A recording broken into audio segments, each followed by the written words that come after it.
Abram sua Bíblia, irmão, em Isaías capítulo 53. Hoje é noite de Santa Ceia. Eu quero me render e reverenciar aquele que merece ser adorado, exaltado nesse lugar. Amém? Eu quero trazer à memória aquilo que não pode jamais fugir da nossa memória, que é o que Jesus fez na cruz do Calvário por mim e por você. E eu quero ler essa passagem em Isaías. Todos nós ouvimos falar, ou já alguém falou do profeta Isaías. O profeta Isaías foi um grande homem de Deus, a qual, nesse capítulo que eu vou falar, ele profetizou sobre a chegada do Messias. A chegada do Messias. E eu creio que, assim como Noé, quem esteve aqui domingo passado, que eu falei sobre obediência, assim como Noé, eu creio que Isaías era muito caçoado, né? Zoado. Que Messias é esse? Nem nada. Vai chover aonde? Aonde que aqui só cai um orvalhozinho? Como é que vai cair uma chuva para inundar tudo? E você fazendo um barco desse tamanho? E eu creio que quando Isaías falava para o povo sobre essas coisas, ele deveria ser caçoado do mesmo jeito. Tanto é que Isaías, a Bíblia fala que ele foi partido ao meio, por não negar a Cristo, não negar a Deus. Bem assim foi Noé. Ele não escutou as vozes que estavam ao seu redor, ele escutou a voz que estava aqui dentro dele. Ele obedeceu a voz que estava dentro dele, que falava: construa a arca, que vai vir chuva. Fale do Messias, que não importa o tempo, o que importa é que vai se cumprir no tempo determinado por mim. Então, Isaías, proclame, leve minha palavra, não tenha medo de abrir a sua boca. Jesus está voltando, gente. Eu escuto isso direto, tá bom. Não importa se a pessoa está escutando, a obrigação sua é falar. A nossa obrigação como servos de Deus é anunciar a volta do Messias. Talvez demore o tempo que Isaías profetizou, não sei, porque para Deus o tempo não é problema, mas vai se cumprir, irmão. Vai se cumprir, porque Deus, Ele é fiel. Quando a gente para olhar que essa profecia de Isaías, ela foi se cumprir depois de 600 a 700 anos. É muito tempo, né? Pois para Deus não é nada. Para Deus o tempo não é problema. Um dia é como 1000 anos é como um dia para Deus. O tempo não existe para Deus. Ele é o dono do tempo. Ele é eterno. Ele não se preocupa em ficar velho, Ele não se preocupa em ficar doente, Ele não se preocupa se aquilo vai dar certo, se aquilo não vai dar certo. Ele está acima de tudo e de todos. Então o que eu quero falar para vocês aqui essa noite em Isaías, vamos ler a palavra do Senhor? Verso 1 diz assim: ora, quem creu em nossa pregação, e a quem foi revelado o braço de Iafé, ele cresceu diante dele como um broto tenro, e como uma raiz saída de uma terra árida e estéril. Ele não aparentava qualquer formosura ou majestade que pudesse atrair os seres humanos. Nada havia em seu aspecto físico pelo que pudesse ser cativado. Verso 3: pelo contrário, foi desprezado e rejeitado pelos homens, viveu como homem de dores, experimentou todo o sofrimento, caminhou como alguém de quem os seus semelhantes escondem o rosto. Foi menosprezado e nós não demos à sua pessoa importância alguma. E no entanto, suas dores eram as nossas próprias enfermidades que ele carregava em seu ser. Sobre seu corpo levou todas as nossas doenças, contudo nós o julgamos culpado e castigado por Deus, pela mão de Deus, ferido e torturado. Mas de fato, ele foi transpassado por causa das nossas próprias culpas e transgressões, foi castigado, que nos propiciou a paz, caiu todo sobre ele, e mediante suas feridas fomos curados. Diga assim: mediante suas feridas fomos curados. Verso 6: em verdade, todos nós, tal como ovelhas perdidas, andamos errantes, cada um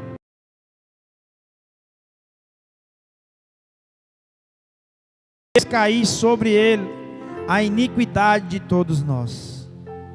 Ele foi maltratado, humilhado, torturado, contudo não abriu a sua boca.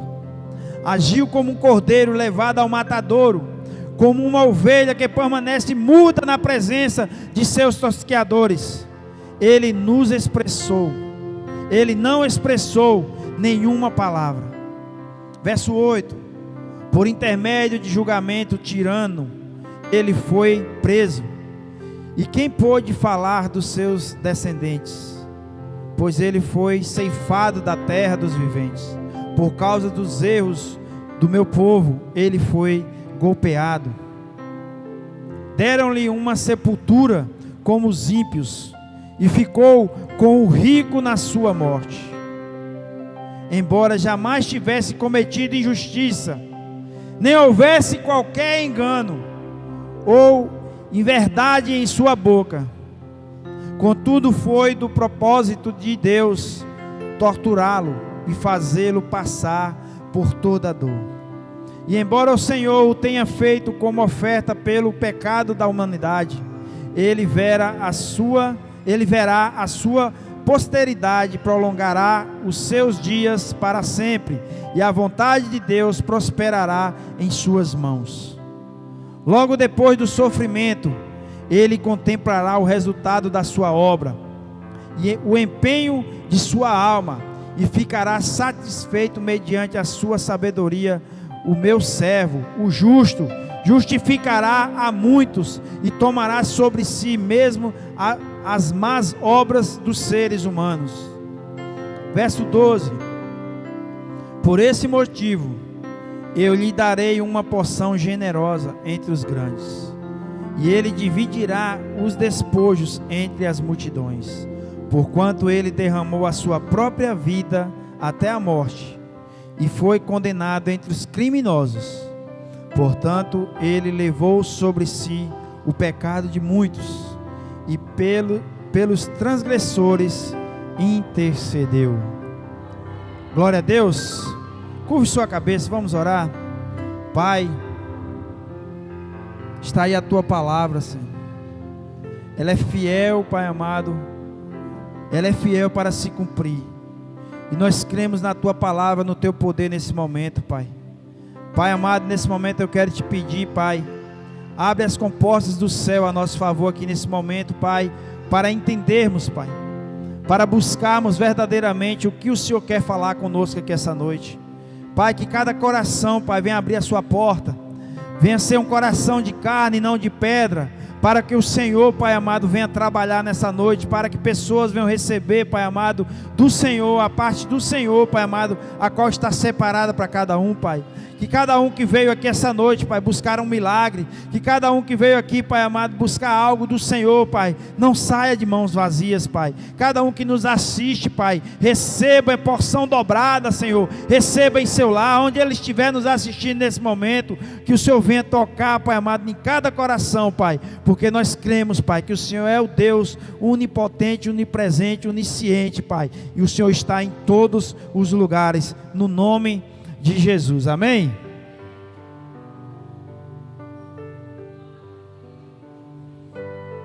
Irmãos, o que eu acho interessante é nós vermos que uma palavra que foi escrita há tantos anos atrás, ela se cumpriu fielmente, a qual Deus usou Isaías. E eu acho mais interessante é que Deus que permitiu, Deus concedeu. A gente às vezes assiste aquele filme Paixão de Cristo, né? E a gente chora e fala assim: oh oh Jesus, oh, o Senhor sofreu, oh Jesus, era para ser, por que tanto sofrimento? A gente fica com pena, a gente fica querendo que seja aquele filme que o ator sofre no filme, mas no final tudo é perfeitinho, né? E a gente não fica querendo que Jesus passasse por aqui. Só que Jesus, quando ele veio em homem, como homem, ele não veio viver só essa vida aqui. Ele não veio simplesmente achar que nasceu de uma mulher, que nasceu, cresceu e tinha que se reproduzir, tinha que viver o quê? 80, 100 anos, sei lá quantos anos Deus ia dar. Porque de onde ele já veio, irmão, ele não tem esse problema. Eu acho engraçado que quando ele chega na presença de Pilatos, Pilatos com toda a sua arrogância, toda a sua prepotência, tu não está vendo que tua vida está em minhas mãos? Que eu tenho autoridade para te libertar? E você vê, é o único momento que Jesus abre a boca. Toda a autoridade que tu tens foi dada pelo meu Pai. Se tu está nesse cargo aí hoje, Pilatos, foi o meu Pai que concedeu. Então, o que Jesus quis dizer? Se eu quiser, Pilatos, ele manda um anjo, arranca tua cabeça aqui agora. Mas o meu propósito não era isso. O meu propósito, eu vim por aqueles que verdadeiramente vão crer em mim. E o que eu acho interessante, irmão, que Isaías fala aqui que ele tinha aparências a qual não agradava. Ou seja, Jesus era um ser normal, um ser humano normal, que onde ele chegava não chamava a atenção. Ele não era um Sansão da vida, grande, forte. Ele não era um Saul da vida, que fala que quando Saul chegava no lugar, o povo batia no ombro dele. Então quando Jesus chegava, você vê que quando Judas foi entregar Jesus, ele falou, aquele que eu beijar é o Jesus. Porque ele era igual a todos que estavam ali, ele poderia ser confundido por qualquer um. Não vou entrar em mérito de aparência agora não, a palavra não é essa. Eu quero ver ele face a face. Eu sei que lá no céu ele é lindo, top da galáxia. Mas o que eu quero falar para vocês, tudo em cima dessa terra, a morte de Jesus na cruz do Calvário, a ressurreição, a vinda dele aqui a essa terra, tudo foi permissão de Deus. Tudo já tinha sido plano de Deus. Eu acho tão interessante que eu estou lendo agora a parte da história de 1 Samuel, sobre a vida do rei Saul. E a palavra de Deus diz que espíritos malignos atormentavam Saul por permissão de Deus. Tudo é permitido por Deus.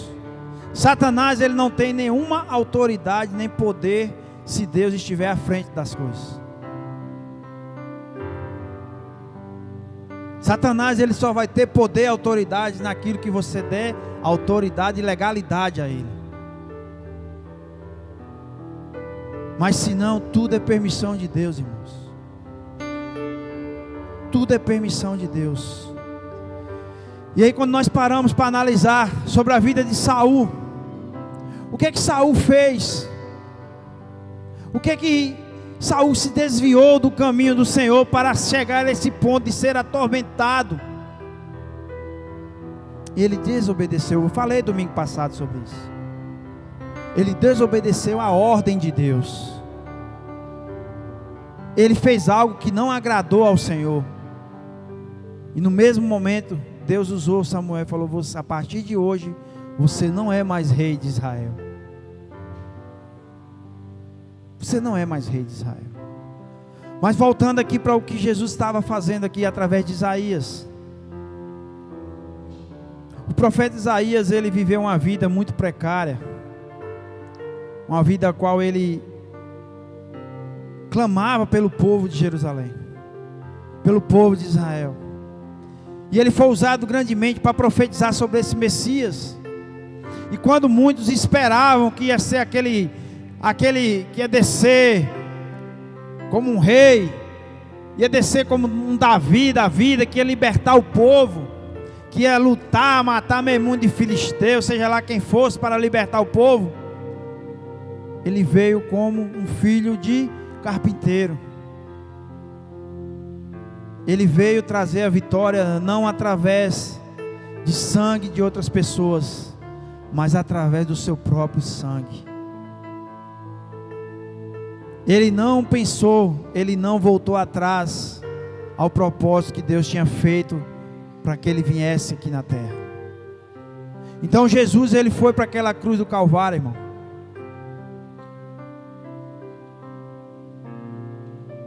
Não é fácil. Quando você vê o quanto ele passou para chegar naquela cruz, o que é que ele passou? A gente olha com os olhos humanos. Estudiosos falam que o que ele sofreu através de torturas, de pancadas, um ser humano normal não aguentaria 20 minutos. Não aguentaria, não suportaria 20 minutos para ficar vivo. E ele suportou aquilo que o profeta falou. Ele suportou até o fim. Tanto que quando ele chega na cruz, ele fala: está consumado. Está consumado. Eu venci. Onde nós estamos hoje colocando nossa vida? O que é que você tem pensado? Será que através de tudo isso que aconteceu há menos de um ano atrás, quantas pessoas nós perdemos? Quantos entes queridos, quantas pessoas que você conhecia hoje não se faz parte mais do seu convívio, hoje não está mais aqui no nosso meio? Será que você tem agradecido a Deus por Deus ter te dado um livramento, por Deus ainda ter te acrescentado mais anos de vida? Será que a gente tem sido grato a Deus por isso? Ou simplesmente estamos voltando à vida normal, a qual está tudo bem, muito bem, obrigado, e o que passou já caiu na amnésia, já caiu no esquecimento? Para mim vai demorar de cair, irmão, porque eu passei uma situação muito delicada. E se eu estou vivo hoje, primeiramente foi a vontade do Senhor, o propósito do Senhor na minha vida, porque eu sei que se eu estou vivo é porque Deus ainda quer que eu faça algo para a obra dele, para o reino dele. Então por que nós estamos aqui essa noite? Por que você está aqui essa noite? Você já se perguntou? Por que eu vou à igreja? Por que eu busco a Deus? Por que será que eu venho fazer algo, um ato religioso, ou seja o que for? Será que você já se perguntou? Eu me pergunto todo dia.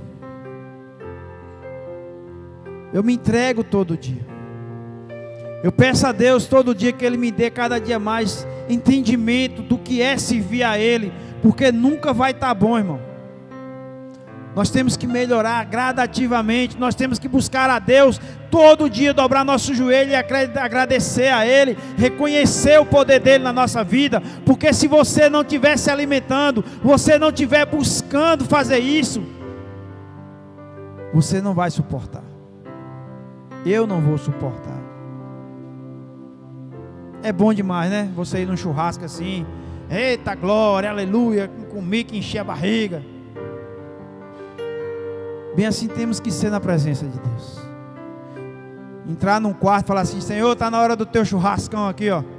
Derrama aí a carne espiritual aqui para a minha vida, para encher o meu espírito, para encher a minha alma do Senhor, para eu não ficar, Pai amado, na dúvida da minha existência, para eu não ficar na dúvida do que realmente o Senhor é comigo. O que eu acho interessante que Nós, irmãos, a Bíblia, quando você lê a Bíblia, que você busca estudá-la, a Bíblia fala sobre o dia mau. A Bíblia fala sobre esse dia. Talvez o dia mau está sendo aquele dia que você não esperava e o carro sem querer bateu na lixeira. Talvez o dia mau seja aquele dia que você falava assim: para que eu fui ali naquele lugar, tomei uma queda de moto, se eu tivesse ido por outro canto, sei lá, algo assim. Talvez o dia mau foi aquele negócio que você pensou que ia dar certo e acabou, e agora o que vai ser, Jesus? Existe o dia mau. Existe o dia mau. Mas em tudo, Jesus fala o quê? Nós somos mais que vencedores em Cristo Jesus. Em tudo, eu e você somos mais que vencedores. Vencedor, irmão, não só é aquele que chega em primeiro lugar, não. Vencedor é aquele que acredita que agora não deu certo, mas amanhã vai dar. Vencedor é aquele que fala assim: não, eu estou aqui.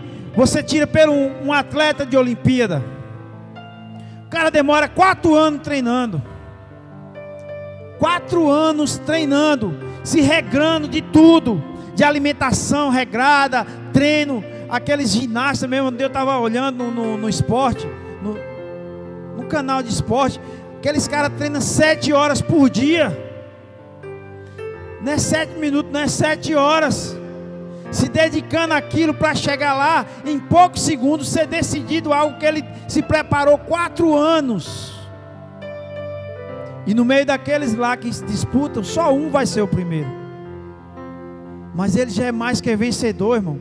Porque no meio de milhares, ele foi selecionado para estar ali no meio daqueles poucos ali disputando um título. Ele já é um vencedor. Só em estar ali.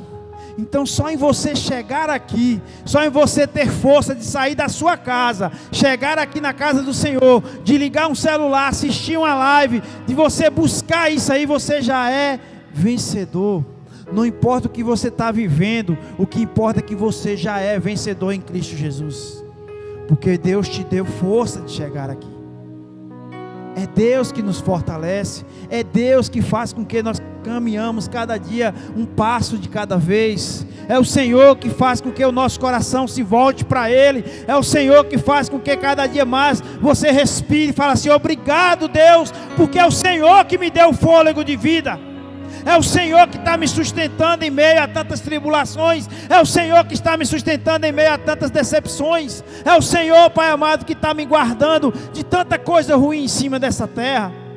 Tudo está no controle de Deus. Uma passagem que eu achei interessante, a minha esposa me falou isso. Quando você vê ali o Jesus pregando, aquela multidão, naquela multiplicação dos pães e dos peixes, pelo que vê assim, era um lugar um pouco distante e sem recursos. Tanto é que um dos discípulos chega e despede a multidão para que eles vão à cidade buscar o que se alimentar, o que beber, porque nós não temos como fazer isso aqui. Eu creio que não era só questão financeira, mas o local em si. E ali, Jesus falou assim: o que que tem aí? Aí tinha um abençoado de um menino lá com 4 pães e 2 peixinhos. Traga a mim. O que que eu quero dizer para você essa noite? O que você tem aí? O que você tem em suas mãos? É suas dores? É suas decepções? É o seu sofrimento? É a sua luta? É o seu deserto? Ele está dizendo essa noite: traga a mim, que eu vou fazer tudo. Não precisa você fazer, só traga a mim, que quem vai multiplicar, quem vai resolver, quem vai trazer a luz, quem vai trazer a cura, quem vai trazer a solução de tudo que você vive, chama-se Jesus Cristo.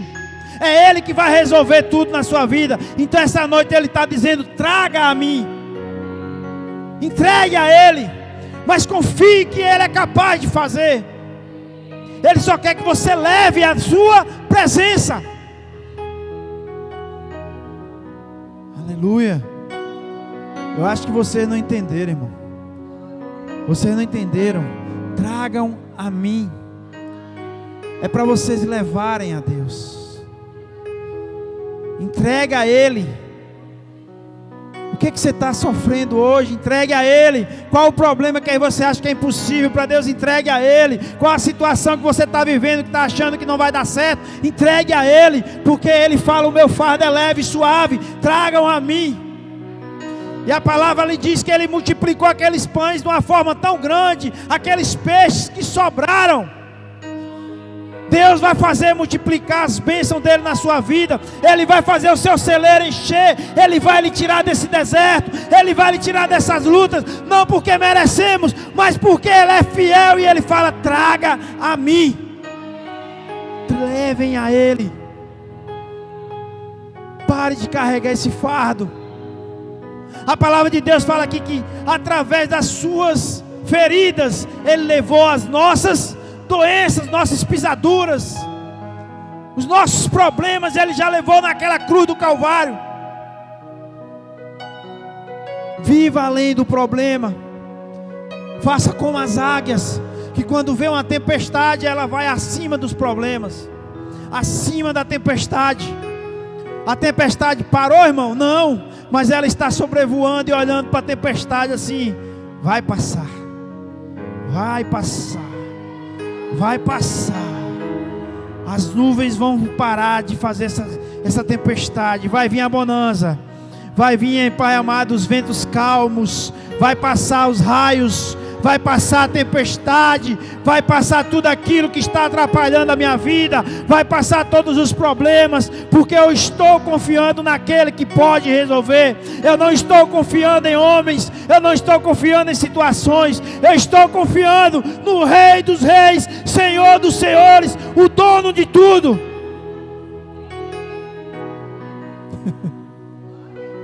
Eita glória! Vai passar. Eu lembrei de algo aqui, vamos dar risada. O cara chegou pro povo e falou assim: o povo diz que daqui da terra a gente não leva nada, né? E quem não tem nada?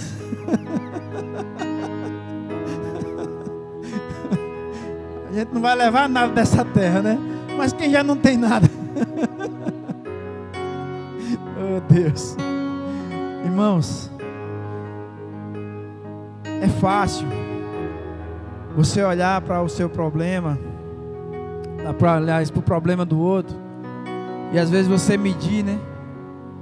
Que nada, se fulano soubesse o que eu estou passando, esse probleminha dela é uma colherzinha de chá. Mas cada um sabe o gigante que enfrenta. Cada um sabe o Golias que enfrenta. Tem muitos que vão ser como Davi. Quem é esse para afrontar o meu Deus? Mas tem muitos que vão ficar igual o soldado. Quem vai ganhar desse homem? Olha o tamanho desse peão. Olha o tamanho do elemento. Se fosse hoje era mais fácil, né? Porque naquela época não tinha negócio de estar com espada, com trem, né? A gente arrumava um fuzil .50, né, Souza? Com 1000 metros eu resolvi o problema dele. Mas cada um, irmãos, peça a Deus, traga a Deus, leve ao Senhor. Não pela sua força, não pela sua capacidade. Porque Davi, ele não olhou pela sua força, ele olhou para o que estava além dele. O coração de Davi estava voltado ao Deus. Você vê que Davi não estava defendendo a honra do homem, não. Davi estava defendendo ao Deus de Israel. Quem é esse incircunciso para afrontar? Ele não falou afrontar o rei Saul. Ele não falou para não afrontar Jonatas. Ele não falou para afrontar qualquer um, não. Ele falou para afrontar o Deus vivo. O Deus vivo. Quem é esse incircunciso para afrontar ao Deus vivo, a qual vive, a qual é rei, a qual está acima de tudo e de todos? Então ele não foi ali defender Saul, ele não foi ali defender homens, ele foi fazer a vontade que Deus colocou no seu coração. Porque se você parar para analisar, Saul era imbatível em campo de batalha. O homem tinha quase 3 metros de altura. Imagina aí. Fala que a armadura dele, irmão, pesava 60 quilos. Bota 60 quilos em cima. A gente não aguenta nem mexer do canto. Quer dirá caminhar. A lança do cara, a ponta da lança pesava 6 quilos.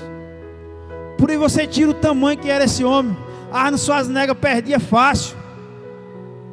Hulk nem se fala. Mas quando ele fez a pior coisa da vida dele, foi desafiar Deus.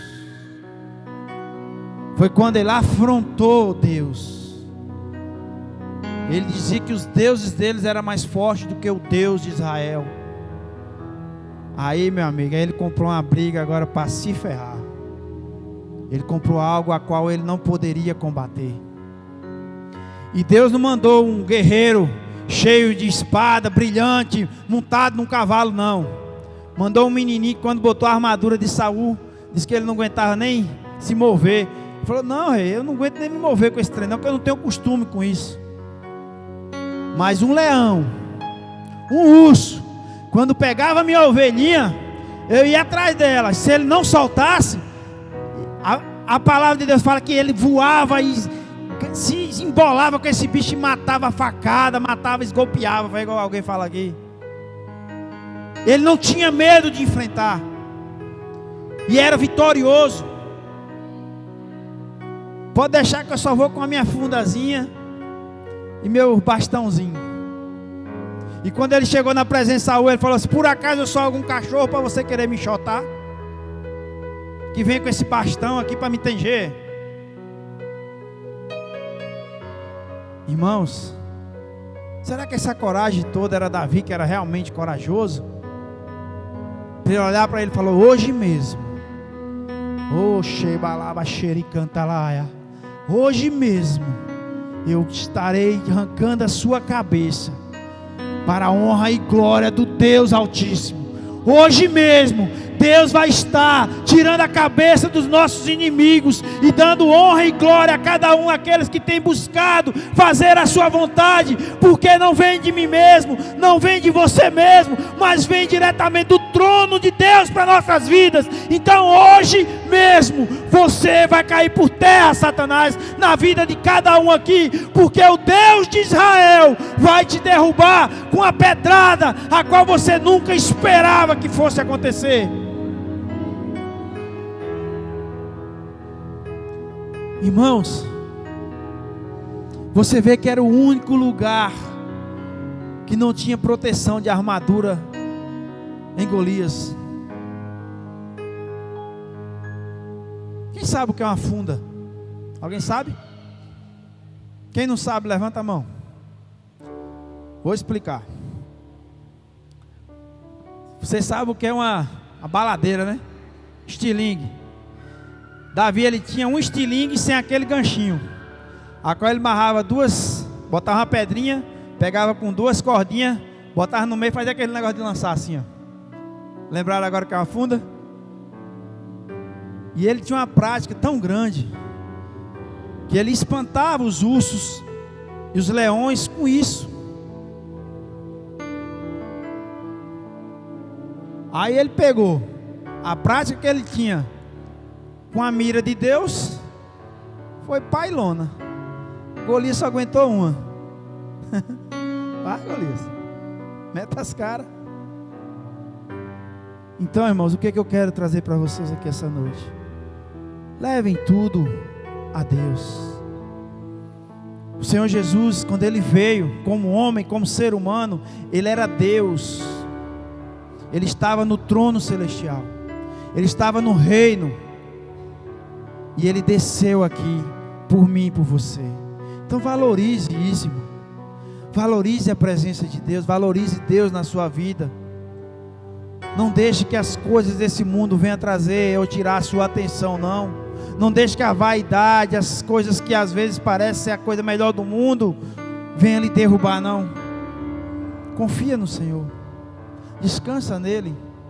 Leve a Ele tudo aquilo que Ele tem buscado para resolver para a sua vida e você tem segurado. Não, mas eu vou dar um jeitinho aqui no banco. Não, eu vou dar um jeitinho aqui com fulano pegar emprestado. Não, eu vou dar um jeitinho. Leve. Aquilo que você está pensando que não vai dar certo, vai dar. Porque Deus é fiel, mas leve a Ele. Leve a Ele. Aquele milagre que você tem buscado. Busque mesmo. Leve a Ele, entregue a Ele essa noite. Que Ele vai fazer. Ele vai fazer nas nossas vidas. Porque Deus, Ele é fiel. Ele é fiel e vai fazer na minha vida, na sua vida, porque nós não estamos aqui simplesmente só por estar, para fazermos mais um culto, não. Nós estamos aqui porque nós confiamos no Deus vivo, o Deus de Israel, o Deus que derrubou Golias, o Deus que abriu o mar vermelho, o Deus que construiu a arca, o Deus que entregou o seu filho naquela cruz por mim e por você. Então nós estamos aqui essa noite, é por Ele, porque nós sabemos que na mão dEle tem a nossa vitória. Aí Deus manda Davi ali todo perebento, com a roupinha velha, que tinha ido levar uns queijos, um negócio para os irmãos. Quando derrotou Golias, o irmão dele ainda fala assim para Davi: você gosta de se exibir, né, rapaz? O que você está fazendo aqui?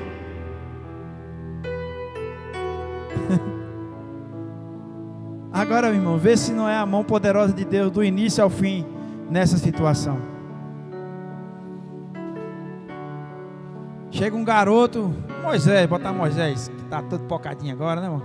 Está aguentando uns tranquinhos já. Na presença do rei. Eu vou lutar contra ele, rei. Acho que o rei olhou assim: mas rapaz, é uma desmoralização mesmo. Mas quem quer derrotar Golias? Mas o rei, quando olhou, foi Deus colocando os seus olhos no rei. E a Bíblia diz que Saul aceitou, falou assim: mas você ainda é jovem. Aí ele vai e conta a história do leão, do urso. Qualquer um pode contar uma história. E Saul fala: então tá certo, você vai.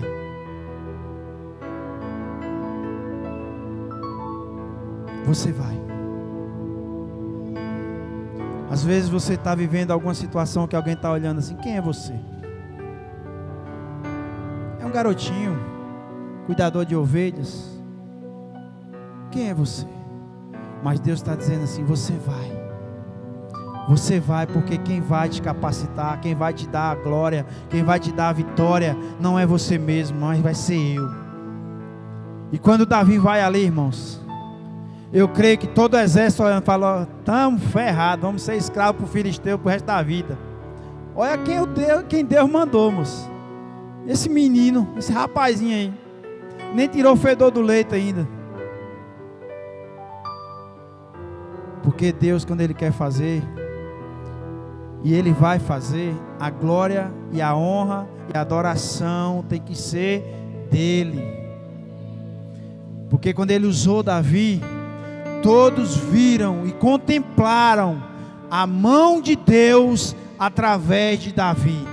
Então leve a Ele, porque quando você receber a sua vitória, não vai ser você em si não, mas todos vão ver a mão de Deus trazendo a vitória para você. Vocês vão ver que Deus vai estar à frente das batalhas, não vai ser você. Então a glória e a honra vai ser dele, para quando você estiver lá, fazer com aquele louvor, o seu nariz não querer empinar. Eu venci mesmo, eu sou o cara.